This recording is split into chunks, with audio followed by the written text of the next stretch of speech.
अश्वत्थामा, द्वापर से कलयुग तक।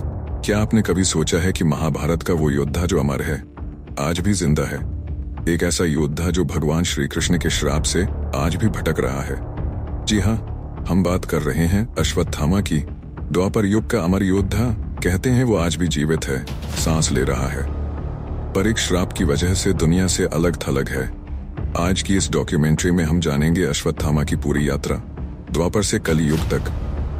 अश्वत्थामा का जन्म और परवरिश। अश्वत्थामा गुरु द्रोणाचार्य और कृपि का पुत्र था।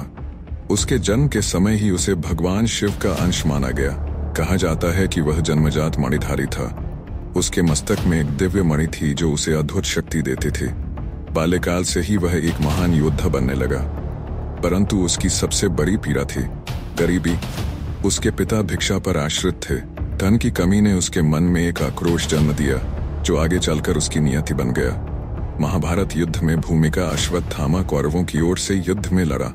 वह एक महान धनुर्धर, ब्रह्मास्त्र का ज्ञाता और शूरवीर था। जब पांडवों ने गुरु द्रोणाचार्य को छल से मरवाया, तब अश्वत्थामा का हृदय टूट गया। यही से शुरू हुआ अश्वत्थामा का अंधकारमय अध्याय। रात के समय अश्वत्थामा ने पांडवों के शिविर में घुसकर उत्तरा के गर्भ में पल रहे अभिमन्यु के पुत्र को मारने के लिए ब्रह्मास्त्र छोड़ा।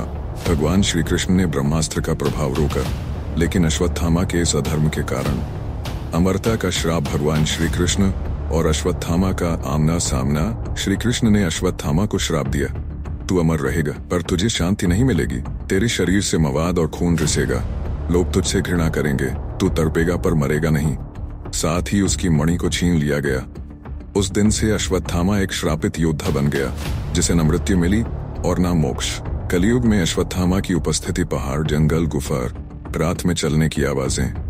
भारतीय ग्रंथों, पुराणों और लोक कथाओं में कई स्थानों पर दावा किया गया है कि अश्वत्थामा आज भी जीवित है।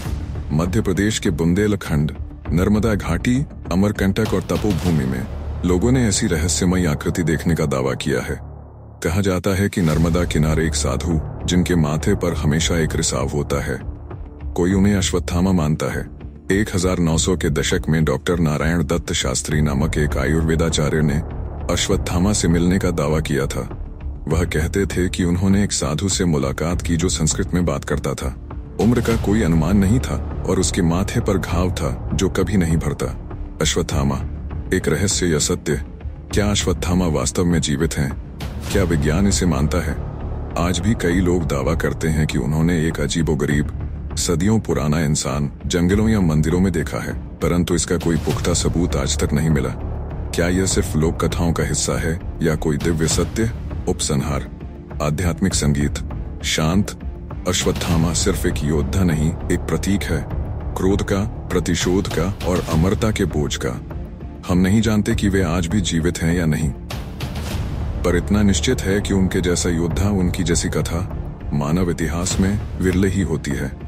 अगर आपको ये डॉक्यूमेंट्री पसंद आई तो लाइक करें, शेयर करें और हमारे चैनल को सब्सक्राइब करें, ताकि हम आपके लिए लाते रहें ऐसे ही ऐतिहासिक और रहस्यमयी किस्से।